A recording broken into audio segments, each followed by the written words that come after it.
সে দলের একনিষ্ঠ কর্মী, দলের জন্ম থেকে ওতপ্রোতভাবে জড়িয়ে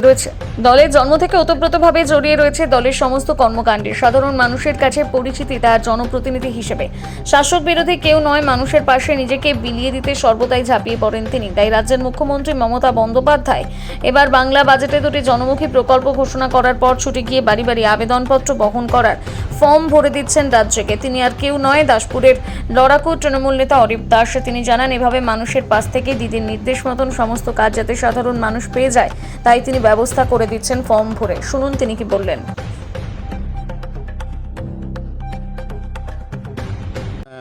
জননেত্রী মমতা বন্দ্যোপাধ্যায়ের যে সামনের যে দুটি প্রকল্প জনগণের জন্য ঘোষণা করছে, এক হচ্ছে ভূমির ক্ষেত মজুদের ভাগচাষীদের জন্য যে প্রকল্প এবং যুবকদের জন্য যে যুবশ্রী প্রকল্প। এই দুটি প্রকল্প আমরা রামপুর তফসিল 2 নম্বর বুথের তৃণমূল কংগ্রেসের পক্ষ থেকে আমরা দেখতে পাচ্ছি বিডিও অফিসে এই যুবশ্রী প্রকল্প এবং ক্ষেত মজুদের যে জন্য যে ফর্ম জমা হচ্ছে প্রচুর ভিড়।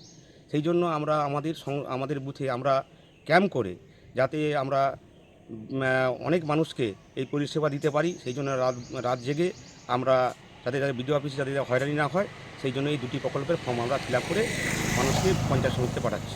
এখনও পর্যন্ত কত ফর্ম ভরেছেন? এখনও পর্যন্ত আমি যুবশ্রী 100-র মতন ফর্ম ফিল আপ করেছি এবং ভূমিহীন ক্ষেত মজুরদের আমরা 250-র মতন ফর্ম ফিল আপ করছি, যাতে মানুষকে না বিডিও অফিসে হয়রানির শিকার হতে হয়। এই দুটি প্রকল্পের জন্য বাংলার মুখ্যমন্ত্রী মমতা বন্দ্যোপাধ্যায়কে আমি ধন্যবাদ জানাই সাধারণ মানুষকে এই পরিষেবা দেওয়ার জন্য। আপনার নাম? আমার নাম অরূপ দাস, আমি গৌড়া গ্রাম পঞ্চায়েতে শিল্প পরিকাঠামোর সঞ্চালক।